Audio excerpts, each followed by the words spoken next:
Today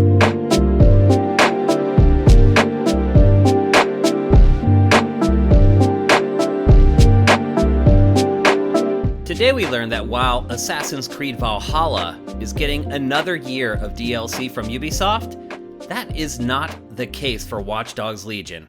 Good morning, good Tuesday morning to you. I'm Shane Satterfield from Sifted, and this is Good Morning Gaming for January 25th, 2022. It comes bright and early every weekday to our patrons who pledge at patreon.com/sifted, and it's delayed a couple days for everyone else. If you like our content, we also have a separate podcast feed for our flagship show, Game Face, that you can find by searching your favorite podcast service. You'll find the podcast versions of the rest of our content in the same feed where you found this. Parents always say that they can't pick a favorite child, but that's exactly what Ubisoft has done in deciding to continue to support Assassin's Creed Valhalla for another year, but completely bailing on Watch Dogs Legion. This has led me to ponder what it is about the two franchises that makes one more popular than the other. I think it could be argued that the Watch Dogs franchise is actually significantly more innovative than the Assassin's Creed franchise at this point. Essentially what you're getting with Assassin's Creed in 2021 and 2022 is the same game with a different wrapper. And I don't think that's hyperbole. If you think back over the last couple Assassin's Creed games, they got bigger, the open world got bigger, but can you think of too many things that really push the envelope? I can't. Now let's take a look at Watch Dogs. If you remember, Watch Dogs Legion had this cool play as anyone aesthetic. We were constantly recruiting people from the streets of London to join your squad. And then as you play as them, they level up. And there were fun videos that showed grannies pulling heists, and it seemed like the sky was the limit. Now, granted, in practice, a lot of those ideas didn't work out as well as I know Ubisoft hoped, and probably for most players as well. But at least those development teams are trying to do something new, trying to bring innovation to the open world action-adventure or action RPG, depending on how heavy the role-playing elements are in a particular game. And maybe at the end of it all, it's that consumers chose the winner. It wasn't Ubisoft who had to pick its favorite child. We did that picking for Ubisoft. But why have we resonated so much more with the Assassin's Creed franchise than the Watch Dogs franchise? Now, I'll say this. There are few game debuts that stirred up feelings among players the way the first Assassin's Creed did. It was just one of those watershed moments in gaming. I think most people who are serious into games will remember kind of what they were into, who they were hanging out with, all that type of stuff when the first Assassin's Creed was announced. Since then, I don't know that that would be the case. Now let's rewind on Watch Dogs. Same deal. The debut for Watch Dogs was a stunner. People were excited. People were jacked up. And then we finally got footage of real in-engine gameplay. And I think that excitement, I wouldn't say that Ubisoft tossed a bucket of water on it, but at least maybe a Dixie cup. And then it feels like it's been a struggle ever since for the franchise to live up to that initial debut. Another franchise I would say the same about is Killzone. Remember that bullshot Killzone trailer that everyone freaked out about? And then we saw the real game, and it still looked great. And the game still was a good to great shooter. But it didn't look like that debut still. And it wasn't good enough for us. So I don't know if Watch Dogs, if the well was poisoned early on, it's been struggling to overcome that. But the amount of work that went into Watch Dogs Legion, and we've heard the tales of development crunch and other issues that popped up during the development of Watch Dogs Legion. If Ubisoft went through all that, and The game hasn't been successful enough to where it feels like it should support it with another year of DLC in a year that Ubisoft has very little, I would add. It doesn't bode well for the future of Watch Dogs either. I'm seriously questioning right now whether we'll see another game. But going back to my original question, why does Assassin's Creed do so well and Watch Dogs struggles? When it comes down to it, setting and context matter. And I think it could be argued, and this is probably a case study for that, to the vast majority of players, setting, context, story matter a lot more than flashy new things. Matt has said this over and over again on GameFace, that he will take a rote game where everything is perfect over an innovative game where maybe everything isn't. And it appears that he's not in the minority. So it appears Ubisoft did not get enough support for Watch Dogs Legion. It's had its final update. That might be the final update on Watch Dogs. Now I'll say this. Ubisoft doesn't really let its IP die. Maybe it'll just be a hiatus. Maybe, I don't know. If they can't get the concept to work on PlayStation 5 and Xbox Series X and high-end PCs, then maybe the concept was just too high. The heights that Ubisoft had to reach were unattainable. Particularly back when the franchise launched. If they still can't do it now, who knows if they'll ever get it done. So c'est la vie, Watch Dogs. I can't say that even I liked it more than Assassin's Creed. I think I just liked the stories, the concept, the dual setting. While it's not particularly clever in its design, the setup of the game is. And I would argue Ubisoft hasn't done a great job of maximizing that duality in the plot as it did in the early days of the franchise. It's still there, and I think that's enough to kind of pull fans along every time they release a new one. Now, for some more stories from the top of your SIFs, Strangers of Paradise Final Fantasy Origin is going to launch on its launch date on March 18th. Today we got, quote-unquote, the final trailer for the game. If you're not familiar with it, it is essentially a Dark Souls-like action RPG set in the Final Fantasy universe and based loosely on the first Final Fantasy, which is going back a long ways. The game is built by Team Ninja, the studio that creates the Ninja Gaiden games. The combat you would think would be amazing, but I played it during the beta and I was kind of disappointed. But the good news is no more delays for the game. It is absolutely coming out on March 18th. Another game that people are looking forward to that also is not going to miss its release date is Elden Ring. We got official confirmation today that the game has gone gold, and this is the next in the line of the Dark Souls franchise from the people who make Dark Souls, From Software. There was a beta test about a month and a half ago. Everyone who likes Dark Souls that played that beta loved it. So if you're one of those people, this is a game to be very, very excited about. In addition to announcing that the game has gone gold, From Software did a huge 45-minute presentation from the Taipei Game Show.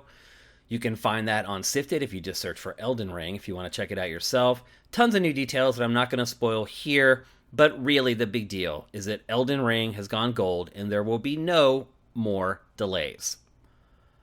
Dying Light is finally closing up shop to make way for Dying Light 2. Its final event is called Spike's Story, and the first phase of that runs until like January 28th. That game is officially 7 years old at this point. And Techland, as you can see, is supporting this game to the very last day until it passes the baton onto Dying Light 2. If you're eyeing Dying Light 2 for a purchase and it comes out on February 4th, looks like no delays for that either. But if you're eyeing that game up, the way Techland treated the first Dying Light, it is a really, really good sign that it's probably going to be worth a full price purchase, provided the game is actually solid and fun. It's hard to have many reservations that if you buy the game at full price, that you're not going to have new content to play 7 years later. It's crazy. 7 years.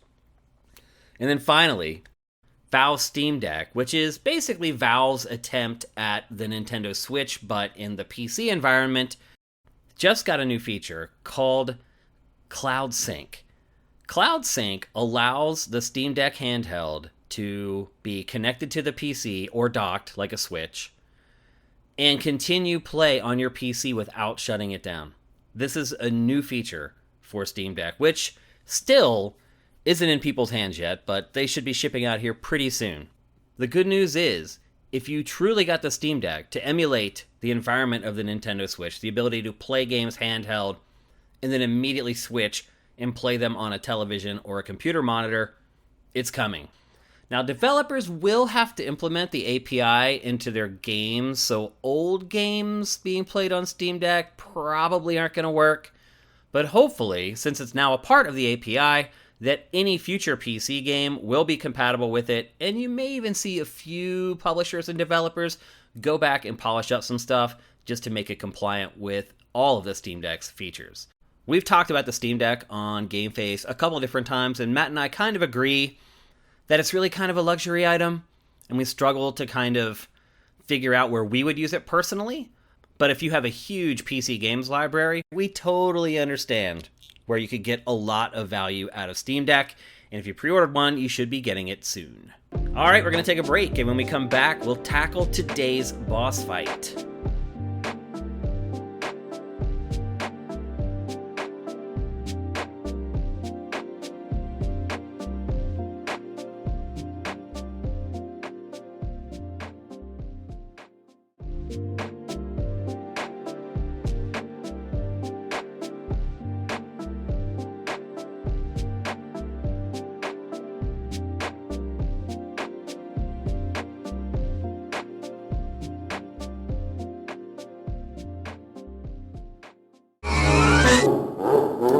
Okay, welcome to today's boss fight, where I tackle random topics that may or may not be related to video games. A lot of you guys heard about my struggles to get home from the holidays this last holiday season. I ended up stuck in central Pennsylvania for an extra 9 or 10 days, longer than I was supposed to be back there due to COVID and due to flight issues and due to snow and all this random stuff that came together to keep me trapped there on the East Coast. And while I did get bored, and I really wish that I had taken a Switch or some gaming console with me for my trip, it did afford me a good bit of time to spend with my family. And that was certainly the bonus. While I do not have kids of my own, I have tons of brothers and sisters, and they all have kids. In fact, a lot of them have 2 or more kids. So I have lots of nieces and nephews. And I'm not in my 20s anymore. I'm not the young, strapping lad I was when I first started at GameSpot back in 2000. And one thing I'm kind of concerned about with, as far as being a critic, and being a critic that actually has some value, is getting too old. And by that, I don't mean my reflexes are getting slower, my eyesight isn't good, none of that stuff. I can still play games fine. Surprisingly, my twitch muscles are still doing pretty good. I'm pretty happy with that part of getting old. It's more about perception and how I perceive games and how I perceive the people who play games. So I have lots of nieces and nephews. They range in age from, 5 to 12, roughly. Almost split evenly between boys and girls.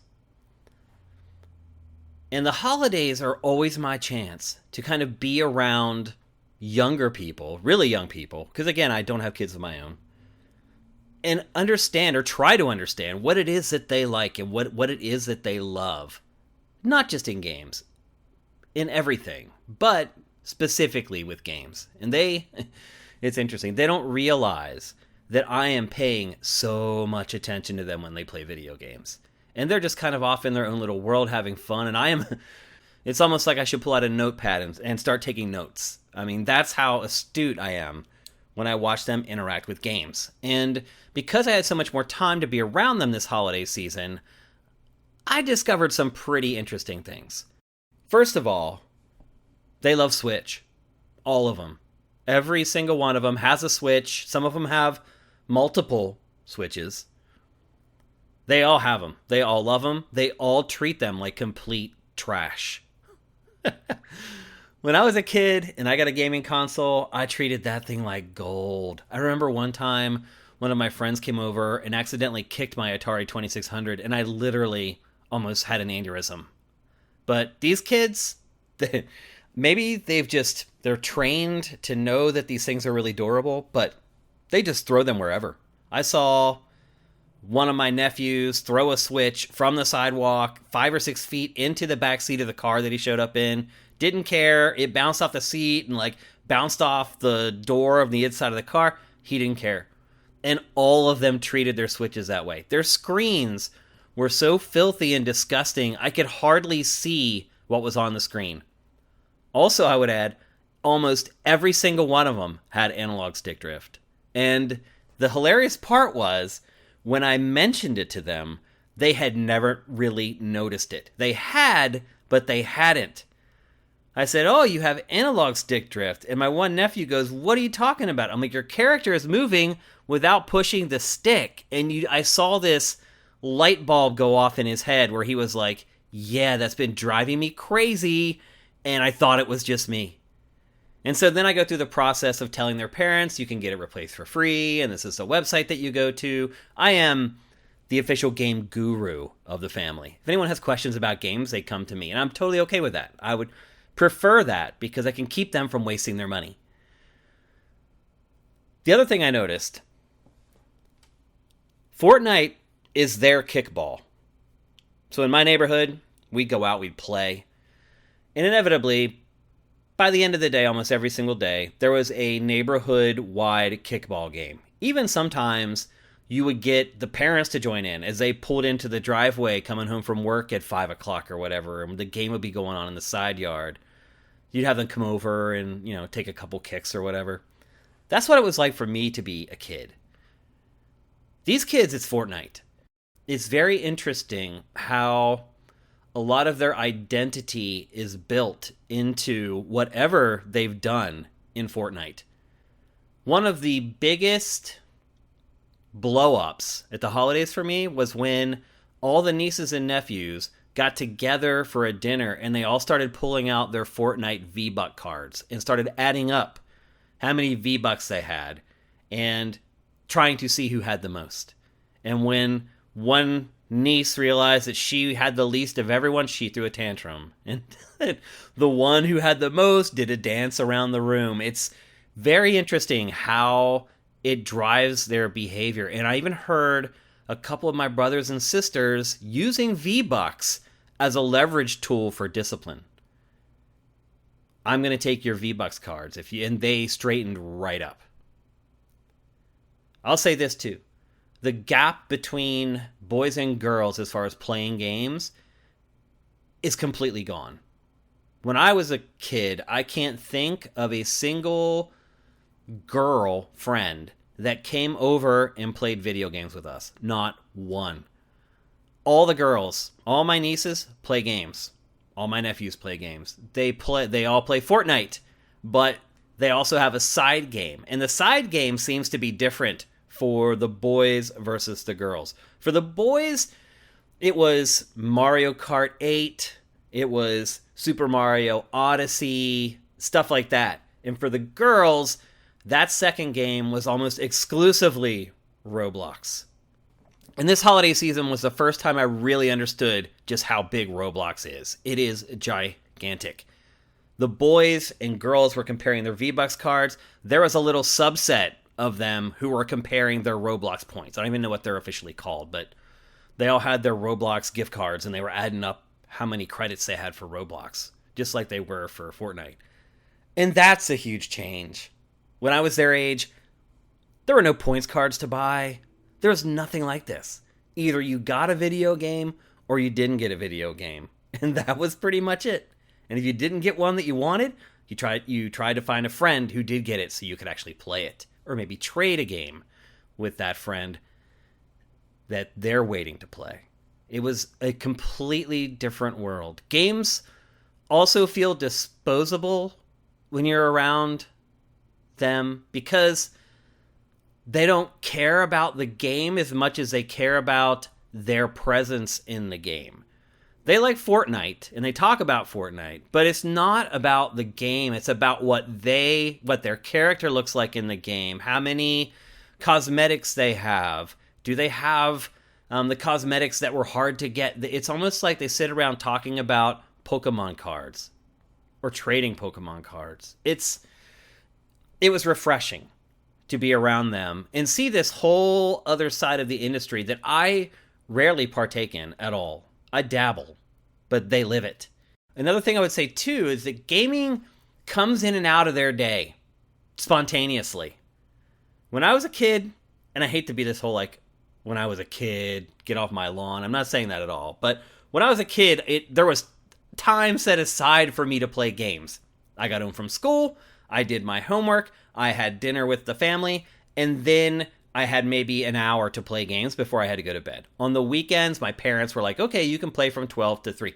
That's not the way it is anymore. They have their Switch, and they're slinging it all over the place. They forget where it is. It gets stuck in between couch cushions. Somebody sits on it. They're like, oh, here's your Switch. And they pick it up, and then they play 2 races of Mario Kart, and then they throw it down, and then they go and play with their indoor basket. But they always return to the gaming. But they don't sit down and play it for extended periods of time. Now, that could be ADD, attention span problems, but again, the way they're playing games, completely different from the way it was when I was a kid. So while it was good to be around them and see how they interact with gaming and hardware and things like that, one thing I did realize is that their gaming world is so detached from mine. I am really a hardcore gamer compared to them. You know, they have, like, some of them do have a lot of games, but they tend to find like 1 or 2 that they really like and just keep playing them. My one nephew had almost every moon in Super Mario Odyssey, for example. That's not easy. But meanwhile, he had 12 games on his Switch that he had hardly played at all. So they do tend to find a couple games that they really like, and they stick with them. Whereas people like us, we're constantly playing what's the hot new thing, what's it. They have no understanding of that. In fact, my nieces and nephews, I have told them hundreds of times what I do for a living. And they'll say, oh, okay, yeah, all right, okay, Uncle Shane, all right.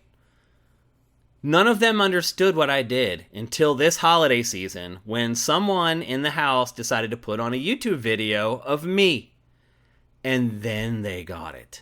Their eyes got so wide. It's so interesting because they're young enough that they don't understand how easy it is to get on YouTube. They haven't tried it yet. Well, one of them has, but most of them haven't tried it yet. So when they look at people on YouTube the way I used to look at people on TV, like they're superstars. And all it took was them seeing me on YouTube, and their eyes got big, and they're like, oh my gosh, Uncle Shane's like a celebrity. It's hilarious.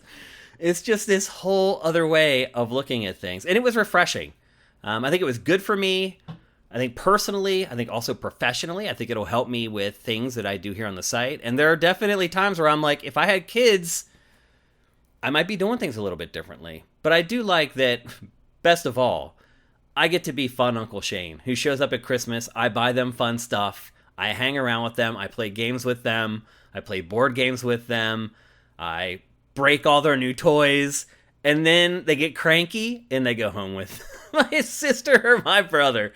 So while I feel like if I had kids of my own, it would be beneficial to what I do as a vocation and also personally, it's always nice when the night ends and they start getting hungry or sleepy and they start getting whiny and we go our separate ways. But anyway, it was in some ways it was one of the worst holidays ever. In some ways it was the best holiday ever.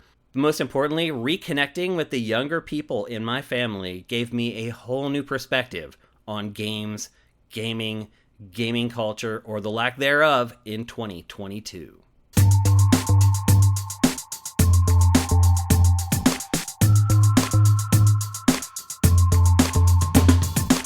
Thanks for listening to Good Morning Gaming. I appreciate everyone for listening to Good Morning Gaming. I'm Shane Satterfield, and you can do what the cool kids do and follow me on Twitter at Dinfire. And while you're at it, follow Sifted at Sifted Games. We'll be back with another episode tomorrow. Until then, make sure you seize today, because there will never be another.